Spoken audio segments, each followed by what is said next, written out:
This is why winning the lottery is a terrible thing. Hello, you gorgeous donut. You're probably thinking winning the lottery would be the answer to all of your problems. That would change your life for the better. You would never have to work again. You could buy 30 cars, 30 houses, watch my videos all day and not have to go to work. I don't know what you're going to spend that money on. However, many people that have won the jackpot of the lottery have actually had their lives changed for the worse. In this video, we're going to cover various people that this has happened to. One person that in the span of 8 years blew the entire money and are now working the same job they had before winning the money. We're going to cover how a 16-year-old won multi-millions of pounds and the effect it had on her. We're also going to cover a couple that won the most money in history and how it actually had such a detrimental effect on them. Honestly, I've done so much research for this video and I find it so interesting. So for anybody that's never participated in the lottery, basically it's a form of gambling where you pick a certain set of numbers, and if them numbers get drawn when it's announced, then you win the jackpot if you have every single number. You can also win prizes if you get a couple of numbers, but the jackpot is what everyone enters it for. Now, if you're in the UK and you go for the lotto, which has such a huge prize fund, your chances of winning are 1 in 45 million. So obviously, you know, I'd call that a little bit rare, possibly. It's like the chances of me bagging Chloe as a girlfriend, right? I got the one chance. Ka-ching. Now with the Euromillions or the lotto, a lot of the time it rolls over where nobody wins it. So like it creates such a huge prize fund of like over £100 million a lot of the time. And there's a lot of people who have won either higher than that figure or lower than that figure that have done really well and invested the money really good, which means they've created even more money for themselves. People like Peter Lavery invested it into houses and own over 30 houses, which obviously increase in value, and he's basically put his money into something rather than spending it on stuff that is just instantly just taking it out of your account like or drinking. A woman called Cynthia Stafford actually started a business and made even more money than what she won. A guy called Brad Duke actually won $220 million. And he decided that that wasn't enough and he wanted to become a billionaire, so he hired loads of financial advisors and then achieved his goal, which, like, I get, like, always wanting to be better.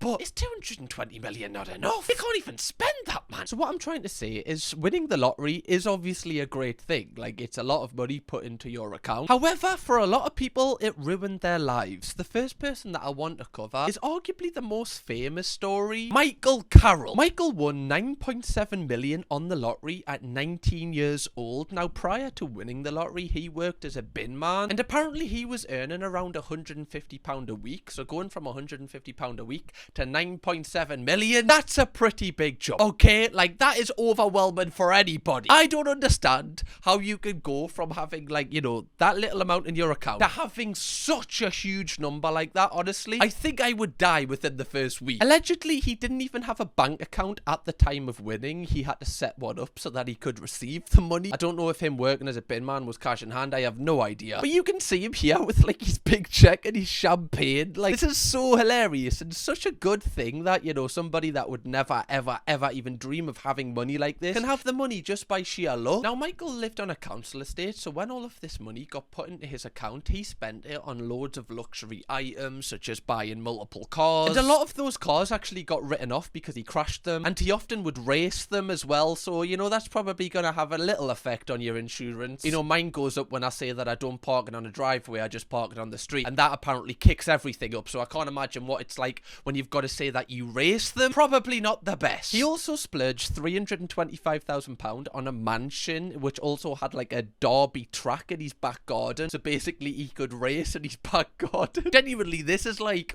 if you asked a kid what they would spend a lottery winning on, this would be it. Just loads of fast cars and a racetrack in your back garden. Now, he was very generous as well. He gave over £4 million to family and friends, which I imagine a lot of us watching would do if they earned such a huge amount. But again, like, 4 million, that is nearly half of the 9 million that he's won, so already he's took out half of the kitty here. Now, it is important to mention that his winnings were completely tax-free, so he doesn't have to pay, you know, like 40% tax on them as income tax, which I find wild as well. Like, that is unbelievable that you don't have to pay tax on them. Now, you might be thinking, like, after he's bought all his cars, he's sorted his family out, you know, he might kind of chill out a little bit, just, you know, make sure that he can cover for his future so he possibly doesn't have to work again. However, Michael decided to take things up a notch, as he would often have like huge parties where allegedly a lot of gambling and substance taking was going on. Michael said in an article that he was spending a couple of £1,000 a day on bloody hell, knows like Henry the Hoover, admitting he started sniffing the world away and also became a full-blown alcoholic who would start his day with three lines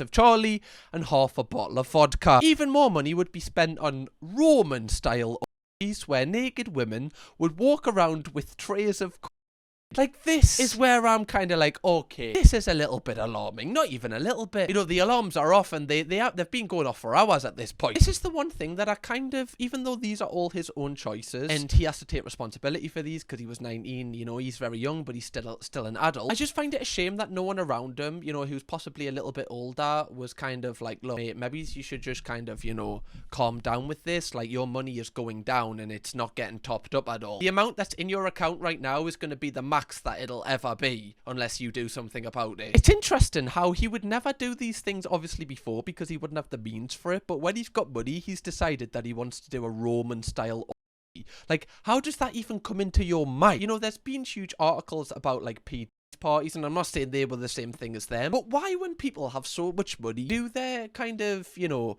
interests get so much more out there? Is it because they're constantly like trying to find more excitement that eventually they go so far and just kind of have just ideas that are just too out there, in Pete's case illegal? In every room in my house, people would be f***ing. Women would just come up to me and offer me sex.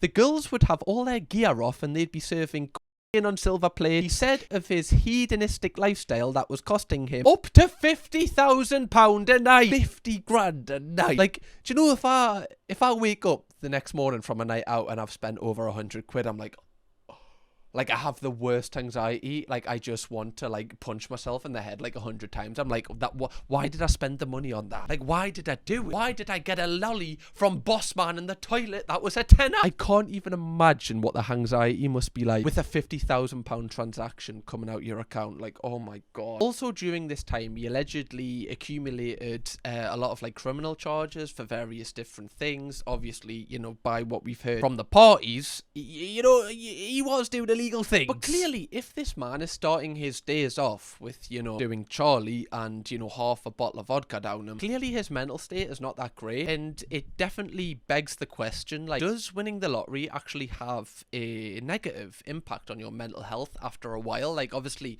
the serotonin of winning it and spending it on loads of stuff. But, like, after that bit, I wonder what it's like mentally, because obviously I'll never know. You hopefully one day you might know. You don't know what it's like to be in that mind space, and you can think and you can kind of like try and gauge what it must be like, but realistically we have no idea what it would be like to be in that position. Now, progressing 2 years later to 2004, he was allegedly put in prison as well. He failed to comply with the 12-month testing order, which was imposed in March after he admitted possession of various.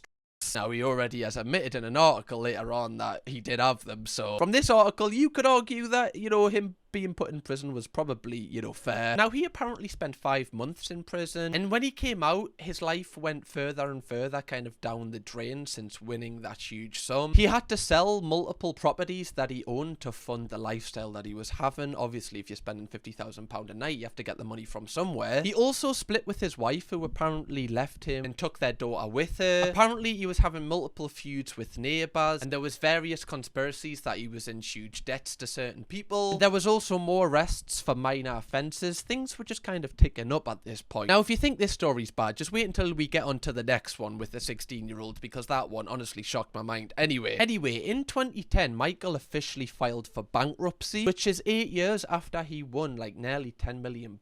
Like, this is absolutely wild. Obviously, you can see here before, like, he looks happy. He's got like, I don't even know how much those gold chains are worth. And then on the right, this is him, you know, being a bin man again, going back to his previous job he had before he won the money. Now, Michael has said that he has no regrets about how he spent the money, and that if he was given that opportunity again, he would live the exact same life as he had before. He said that he was happy that he's experienced that, but he's also happy to be working a normal job again. Apparently today, he now chops firewood at a fuel merchant's firm in Elgin, Scotland. He said this quote with a certain newspaper: "My 10 million vanished in just 10 years, and I don't have a home or a car to call my own, but I'm not bitter." Now, I find that really interesting, interesting because it's almost like, you know, he was in his own mind, he's justified this as well. I never had the money before and I don't have it now, so that time when I had the money was almost like an extended holiday. Like that money didn't belong with me, like I was always going to go back to a job. It almost seems like even when he won the money, his intention was never to not work again. He was happy to just have the life he did before. He's happy having that life. He also says he's happier without the money, calling himself the happiest poor man in Britain. And I find that so interesting because obviously people think money buys happiness, and that is often something people debate, like if you have money, are you happy? Now I know money definitely takes stress away. Like I remember being months behind on rent, and you know, you can't pay your bills, and you know, your phone's not working because you haven't paid.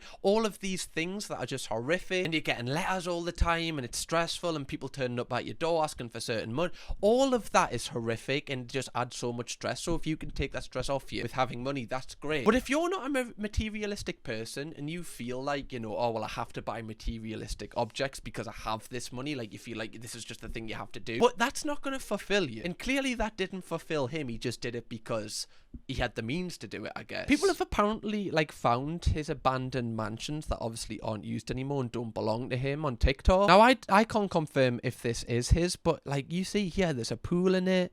Like everything's just been smashed up. People clearly have been in here and just kind of ransacked the place. But that is a lovely house and probably would be over, you know, worth over £1 million now. He bought it for, you know, around 300,000, I believe. It's just wild to think that this was once his. Now, one thing I do want to pick up on is when people win the lottery, like, you know, in the last few years, often 85% of them choose to be anonymous. So they don't want anyone knowing that they've won the lottery. And honestly, if I won the lottery, I think I would go down that route. You just don't want the attention. And, you know, there's been stories in the past where, you know, people have been, you know, family members have been held hostage because, you know, they want to get money off the lottery winners because they know they've got the money. Like all of these things, you're kind of opening up yourself to. So yes, your friends, your neighbors, you can impress them saying you've won all this money and everyone knows it, and it fills you with loads of serotonin. But realistically, I feel like I would rather be anonymous so I don't have to face all those other issues. Let me know what you would do, because I find it such an interesting topic. I find this whole video interesting. They actually did a documentary 10 years later where Michael did like a little series of mini interviews talking about how like weird the whole experience was and how intense it was and the effect it had on him. And there's clips in this documentary where like still to this day, like some of his neighbors are like shouting towards his sister saying like, oh, your brother bought all his mates, like just giving him so much. Now I don't know what's been going on in this street before and if he's been giving it back to them prior and he might not be the best of guys. That is quite possible. But it's just so interesting that even 10 years later he doesn't have the money anymore and still receives so much flack. Why don't you come and tell that to him then? Come and tell it to him. You bought all your mates, Michael, apparently, according to her. Down your own street, Alana, I swear to God, no. You've got no business down here. Off. Off down your own street. I wonder, like, you know, when you see his face there, I wonder if he thinks, you know, my life could have went so differently. I know he says he has no regrets, but when people are shouting at your front door, you could have bought a house with a gate. You could have bought a whole estate with a gate and just had all your family in different houses in the estate. Especially back then in 2002 when house prices were so much lower. In London, I'm going to be training every day, speak properly. And when you look at him right now, you can definitely see like the effects that this entire, this huge event in his life's had on him. And the one thing I was dead against doing was college, but give it a go, see how it goes. Hopefully I might get some brains back. After burning them all out. I just feel like he looks a little bit dejected, but I imagine anybody would if they found themselves in this scenario. I definitely think he's one of the most well-known cases of like a fall from grace after winning the lottery. But is it really a fall from grace if you end up in the same situation you were before? Because then you're just back to your normal life. Obviously, you could have changed it. But I definitely feel that at this point, the lottery wouldn't have had like advice on how to invest, or maybe you just didn't listen to them. Later in this video, we're going to talk about how the lottery, like the stuff the lottery offers you now, when you win the jackpot and how different it was to back then. But obviously, like, Michael wouldn't have had any prior knowledge on, like, you know, how to invest your money or where to put your money to make sure that it grows or that it's safe, because everybody would need that help in this situation. Like, any normal person doesn't know how to, you know, cope with having that amount of money in your account. And I really wish he would have had better people around him, because apparently he had a lot of fake friends who, like, you know, kind of riding off him. Like, obviously they were kind of along for the ride. He was paying for for everything and they kind of left when the money kind of dried up, which obviously happens with, you know, so many people that win the lottery and people that come into a lot of money quite quickly. It's such a shame that this happened to him, but I feel like we need to move on to the next person because this is arguably more sad. Callie Rogers was 16 when she won the lottery in 2003. Like 16! Her mum still buys her trousers, man. Like, you've just finished your GCSEs and instantly have won the lottery. Now, she didn't win as much as Michael, but she won a hell of a lot of money. She won 1.87 million, so, you know, she's a millionaire overnight, a multi-millionaire. And at the time, she was actually working for £3.60 an hour as a sales assistant, I believe. A checkout assistant, sorry, I've just double-checked. Checkout assistant, I believe, in a supermarket. I'm unsure if it's the same now, but when I was younger and you were 16, you got paid a hell of a lot less than you did when you were 18, and then 21 was even more. So imagine going from £3.60 an hour, where you might not even work full time, you're just working, you know, like a 0-hour contract, and then you get nearly 2 million pumped into your account. What would you actually do at 16 years old? Like, don't think with your current age. At 16, what would you do? Like, you can't even buy cars because you can't even drive them. Like, imagine just like learning to drive in a Lamborghini Huracan. That's what some people would probably do. You wouldn't even be able to insure it, though. I don't even think any insurance company wouldn't insure you unless it was just ridiculous. It would be like 6 figures per year. Now, unfortunately, Callie is another person that lost everything that she gained from the lottery and also made her life so much worse in the process, and I'm going to tell you how. So first off, she was very generous to her family, a lot like Michael was. She gave a lot of her family and friends a lot of money, thousands, hundreds of thousands of pounds. She bought various houses and cars for relatives, and I think this always shows what type of a person someone is. Like, their first thought is to buy things for other people that have helped them. Like, that is a really nice trait to have. However, she did spend heavily on like designer clothes and labels. She spent so much money on clothes that are like thousands of pounds, as you would if you were like a 16-year-old. She also partied and went on a lot of holidays, as you would as a 16-year-old. I mean, you're even too young to really go on holiday. I know you get served when you're like underage there, but still, she would often party like nearly every single night, and she actually bought multiple models of like sports cars and other expensive cars before she was the legal age to drive. So again, it's kind of like dead money. Like, what is the point you're buying it just to look at it, really, or sit in it? Yeah, it's just kind of strange. But again, she's 16, so you can't really fathom what it must be like to get that amount of money at 16. Now, she also spent over £300,000 on breast enhancement and other cosmetic procedures, which again, like, is really, I guess it's sad because of how young she is, but if you've got access to that money, I imagine, you know, I know it's a sad state of affairs, but if you give that amount of money to a lot of 16-year-olds, I imagine they probably would do that because of Instagram and, you know, the beauty standards and what they think they have to live up to. And the fact that this person has been given the facilities to do that, that's one of our first thoughts, is, you know, really sad, but, you know, just the way it is, I guess. Now, one running trend with her and Michael as well is how much money they spend on Charlie. You know, we all know what it's actually called. She spent £250,000 overall on it, and again, it's like, why is that the substance of choice? Is it because these people are like experience such a high, and obviously that drug, you know, gives you, you know, spikes in, you know, adrenaline and it gets you going? Is it because they're constantly chasing this unattainable feeling of what winning the lottery gave them? One really sad thing about Callie is she struggled with her mental health, and winning the lottery only kind of, you know, was detrimental to that. Just a trigger warning because of unaliving, but she did have an attempt at unaliving herself during all of this, allegedly. And after this occurred in her life, she actually campaigned to raise the age limit of what it takes to enter the lottery. And I honestly believe, like, this is such an important thing. Like, 16 is too young, 17 is too young, arguably under 20 is too young. I don't even know when the right age is to win the lottery, but 16 is not it. Now, even though she won basically, you know, like an eighth of what Michael won, her money lasted the exact same time as Michael's. It was around 9 or 10 years. All of the money was gone by her mid-20s. However, she's actually doing a lot better now, and she later trained as a healthcare worker and expressed contentment living a modest life. And this is the really interesting thing, that both people have said this now, and you can say, oh yeah, of course they're going to say that in that situation because they don't want to seem stupid, but I actually think they mean it. And it's interesting that we think winning the lottery is a great thing and it would give you access to this amazing life, but every person that I've covered who's won the lottery vows to have a simple life. It's almost like it's not actually that great once you've got it, which sounds mental because it's millions of pounds, I know, but like, none of us have ever been in that situation to have that perspective on this matter. Now, you're probably wondering where she is now. She's actually a mum of 5 children, and she's in a really happy relationship right now. Like, she seems really happy. She's posted various photos of her and her partner, and they seem to, you know, be all loved up, which is a really great thing that she's now, you know, in a happier place in her life. Now, we're kind of going back in time here, but she also appeared on This Morning talking about the experience of having all of this money and the effect it had on her. And I'm starting to be able to form friendships and be able to trust people a lot more than what I used to be able to.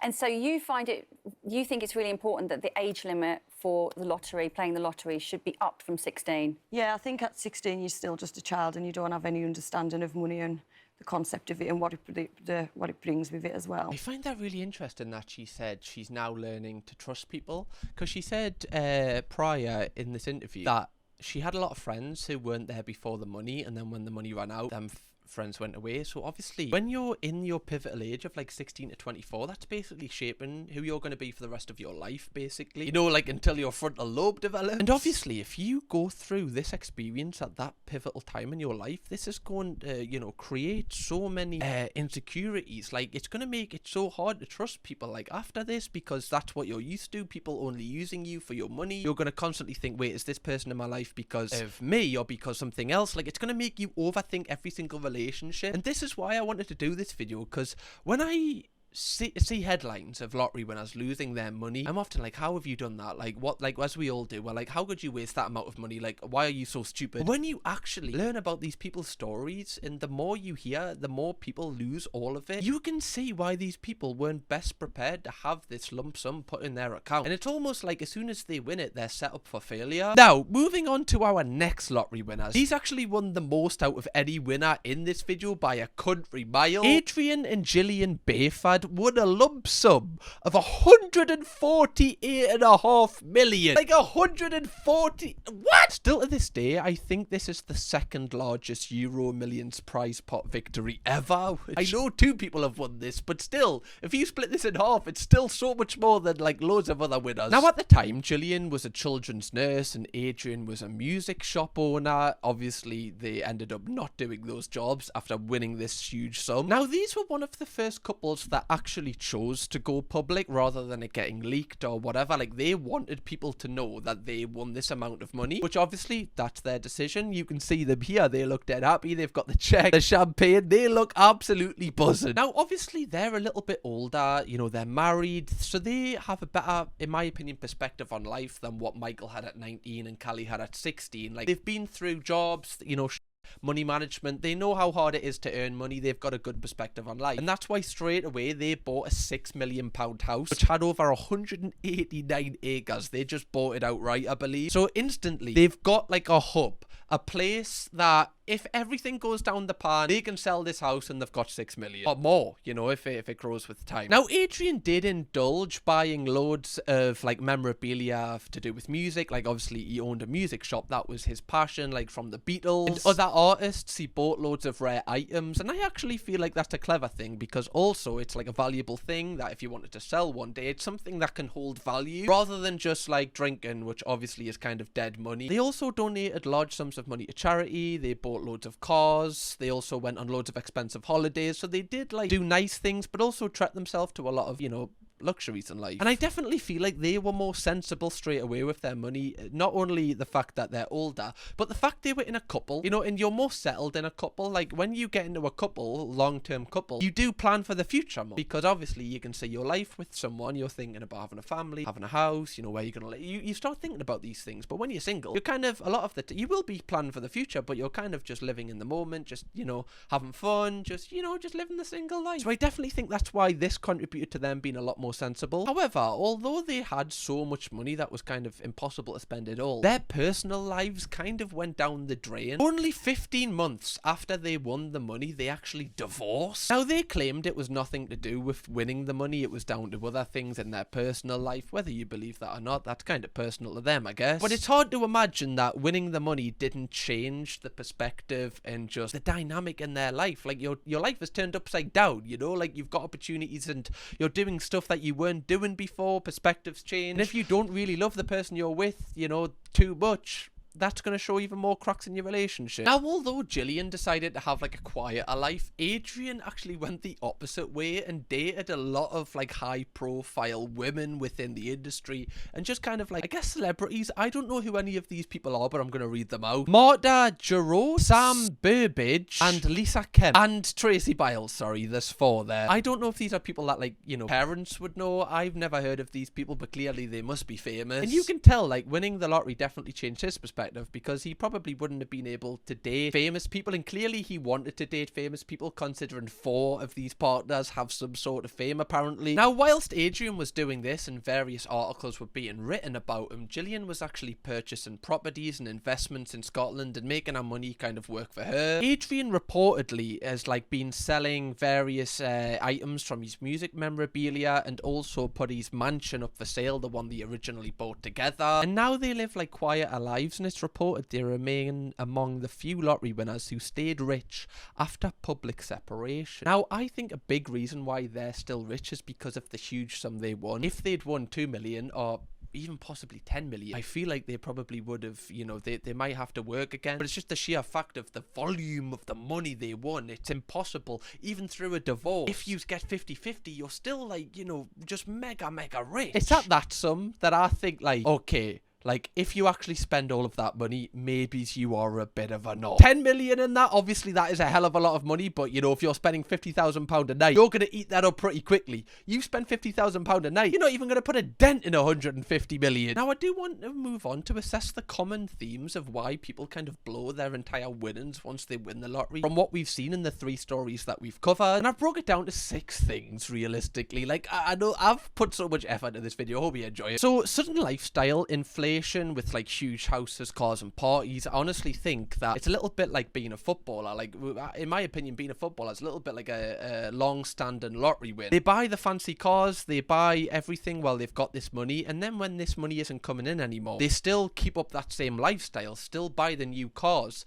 but their bank account is going down and down. And that's why I believe the stat is like 3 out of 5 Premier League footballers go bankrupt, which that's Premier League. Like, you know, the wages are like, you know, in the hundreds of thousands of pounds. Giving away money to friends and families who ask for loan or gifts. I didn't really cover it too much, but within a lot of them 3 stories, families would often ask for a loan that was like over £10,000, and obviously they're just not going to pay that back, because, you know, some people just kind of take advantage of people that I guess have got money, and it's just horrific that it happens within families. Bad investments in businesses, definitely gambling, and, you know, illegal substance taking is a huge issue within lottery winners. Like, that's something that they all get drawn to, and I wonder if it's a way that they think they can kind of, you know, forget about how they're feeling. They kind of just put their energy in, you know, that to take the pain away of like how they're feeling. But possibly the most important thing, which I've already discussed, is like a lack of financial planning and like bad advisors or poor tax advice. That's one thing that, you know, you're not taught in school, is how to deal with taxes. You know, if you become self-employed, or, you know, you become registered as a limited company, which I imagine a lot of lottery winners will do, they haven't been taught how to deal with corporation tax, or how to deal with like self-employed income, or how to deal with, you know, like dividends or anything. Like, you're not taught any of this stuff, so how are you going to know this stuff? And also, if you've already got the money and you're already spending it and you don't realize which taxes you have to pay, you're going to get loads and loads of bills and loads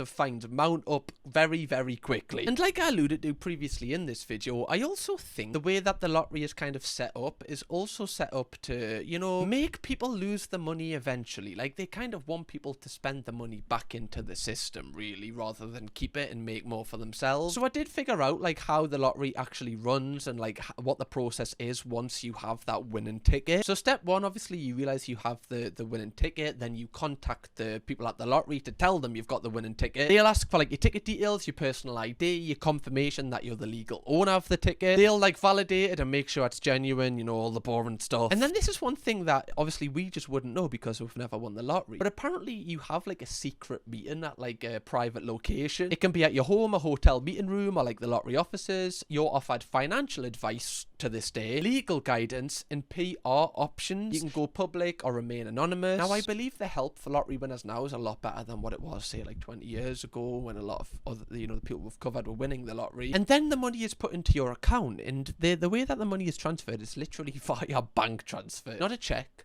So you don't go in and say, oh, I've won all this money. Literally, the transaction is there. One day, you know, you have no money. The next minute, you do, which just is ridiculous. It definitely unlocks a new world, and I'm so interested to hear your comments on this video. Like, obviously, if someone said, do you want to win the lottery, you would say yes. But what's your opinion on these people? What's your opinion on them losing the money? Like, do you think they're stupid? Can you see why they've lost the money? How do you think it would have on their effect on their mental health? I'm so intrigued to hear the comments on this video, so yeah, I'll be reading them all, so if you want to leave one. And let me know if you want more videos like this, you know, ones on different topics, more like kind of documentary kind of videos where we talk through a topic like this, because I really enjoyed doing all the research for this. Also, donuts, if you want to watch another video from me that is in a similar style to this, click this video right here, because we go through this topic like there's no tomorrow, and you'll enjoy it, I promise you. That's a promise.